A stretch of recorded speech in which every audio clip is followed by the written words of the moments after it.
आई वडील कधीच आपल्या मुलांना सोडत नाहीत.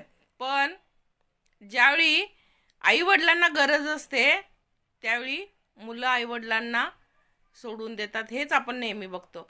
आज किती घरात तुम्ही आजूबाजूला बघत असाल, किती घरात आईला न काम करता सकाळ संध्याकाळ म्हणजे इज्जतीनं मानानं वागवलं जातं आणि एखाद्या राणीसारखं ठेवलं जातं. सांगा कमेंटमध्ये जर बघत असाल तुम्ही तर. असेल एखाद दुसऱ्या घरामध्ये असेल, मी नाही म्हणत नाही, पण सगळ्या घरात आपण हेच बघतो की जी आई असते ना तिला काम केल्याशिवाय गत्यंतर नसतं. तिनं काम करायचंच हा रिवाज सुनांनी पाडलाय. मग पहिला कसं होतं की आईला काम करायला सांगायचं नाही, मुलं लग्नानंतर बायकोला सांगायचे, अगदी ठणकावून सांगायचे. आता नाही ते हिंमत मुलांच्यात की माझ्या आईला तू का काम सांगतेस असं म्हणू शकत नाहीत. मुलं सर्रास म्हणतात, काय झालं केलं म्हणून, तुझे हातपाय चालतात ना, तू कर काम. पूर्वी पण हातपाय चालतच होते. सून आली की सुननं सगळं करायचं, सुननं सगळं हातात द्यायचं, चहा नाश्ता जेवण हे सगळं सुनचं काम होतं. आता अजिबात नाही. हा, मी मान्य करते, एखादी सून जर बाहेर काम करत असेल तर तिच्या सासूनी काम करावं, ते तिचं म्हणजे तिच्या मनावर असावं की बाबा तिला वाटलं तर ती काम करेल, नाही वाटलं तर ती करणार नाही. मग ज्यावेळी जर सासू घरात नसेल अशा बायका पण कामं करतात, त्या कामाला पण जातात, घरातलं पण करतात. तसं सासू असताना पण करा. एक भाकरी फक्त लागते तिला, एक्स्ट्रा काहीच करायला लागत नाही. सगळ्यांबरोबर जेवण बनते, त्यातच तिची एक भाकरी एका माणसाचं जेवण बनून जाते. एक माणूस एक्स्ट्रा घरात आहे म्हणून तुम्ही त्या माणसाकडं राब राब राबून घेणार का? तर मी कामाला जाते, जॉबला जाते आणि पैसे कमवून आणते. आपल्याकडे हा रिवाजच पडत चाललाय. घरात सासू सासरे असले, सासू असेल तर तिला कामासाठीच यूज करतात. खूप जागी बघितलंय.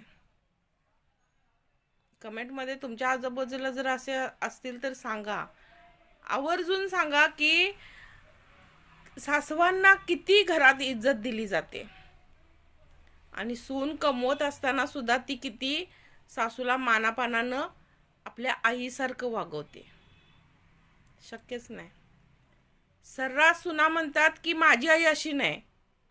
तुझ्या आईला काय वेगळं शिंग आहेत आणि सासूला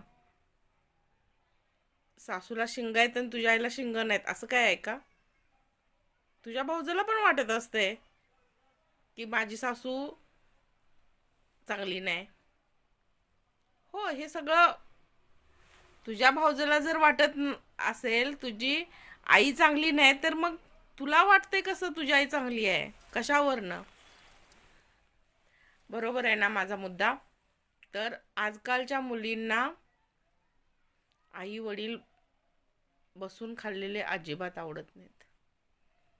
मी प्रत्येक व्हिडिओमध्ये, मी माझ्या एका व्हिडिओमध्ये तर सगळ्या मुलांना सांगितलंय, लग्न ठरवताना हे सगळं पहिल्यांदा तिला विचारा, बाई माझे आई वडील तुला चालतील का? नंतर प्रॉब्लेम नको. लग्न नाही झालं तरी चालेल, पण योग्य वेळी योग्य व्यक्तीची निवड करा, आयुष्याची फरफट होणार नाही. किती तर संसार असे आहेत, आई आणि बायको ह्या दोन्हीमुळं मुलांना खूप मोठा प्रॉब्लेम येतो की कुणाला निवडायचं, आईचं ऐकायचं का बायकोचं ऐकायचं. आणि ह्या बाजिंद्या बायका कशा आहेत माहिती आहे का? आईला हळूहळू करून नवऱ्याच्या नजरेतनं उतरवायचं, तिच्या काहीतरी छोट्या छोट्या चुका दाखवायच्या, ज्या की नसत्यातच चुका त्या दाखवायच्या.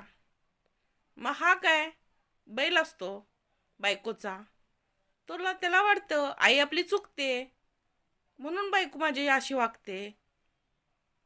पण आई चुकते हे कधी ठरलं? बायको आल्यानंतर. आई लहानपणापासून तुझ्या तशीच होती आणि तशीच राहते.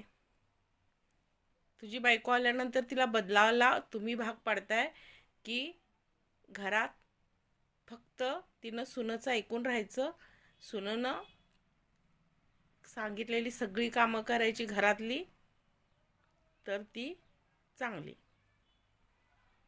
आणि घर कुणाचं? सासू सासऱ्यांचं. रुबाब कुणाचा? आत्ता आलेल्या त्या सुनांचा. चाललेलं असतं. आई खूप भोळी असते हो. आईला वाटतंय की वाद नको, भांडण नको, म्हणून कित्येक आया घरातल्या सहन करतात. खूप आयांना मी असं बघितलंय की वाद नको, भांडण नको, आपल्या मुलाचा संसार टिकून राहावा, कुठं त्या सुनाच्या नादाला लागायचं असं म्हणतात एक एक जण. आणि त्याच्यासाठी सगळं सहन करतात. तर मला अशा सगळ्या मुलांना सांगायचं आहे, इतकी हाताबाहेर परिस्थितीत जाण्याआधी डोळे उघडे ठेवा. आधीची पिढी आणि आताची पिढी, का हे सगळं बदलत चाललंय? का तुमच्या बायकांना तुमचे आई वडील नको आहेत? विचार करा. तिला एकदा विचारा. आणि लग्न ज्यावेळी तुम्ही लग्न करून तिला घरात आणता, त्याच वेळी ह्या गोष्टी क्लिअर करा. आणि जर तिला सासू सासरे नकोच असतील तर त्यांचा इस्टेटीतलं 1 रुपया न घेता जगून दाखवा तुम्ही. तिच्या घरात पण राहू नका. त्यांच्या घरात पण राहू नका. आई वडिलांच्या. बायकोला सांगा की बाई, ते त्यांनी कमवलेलं आहे कष्टानं, मग ते आहेत तोपर्यंत त्यांच्या मनाला येईल तसं ते राहू देत.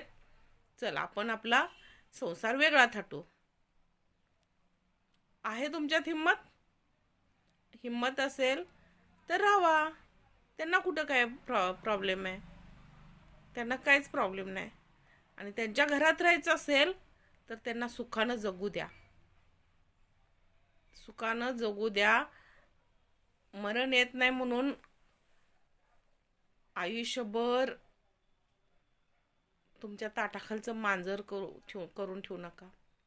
कारण आज तुम्ही त्यांना वागवता की नाही असं, तुमची मुलं बघत असतात. ही जी मुलं बघतात ना, ती उद्या बरोबर तुमच्याशी तसंच वागणार आहेत. कारण त्यांनी आजा आजीचे काय घरात स्थान आहे ते बघितलेलं असते. उद्या जाऊन तुमच्या वाट्याला तेच येणार आहे.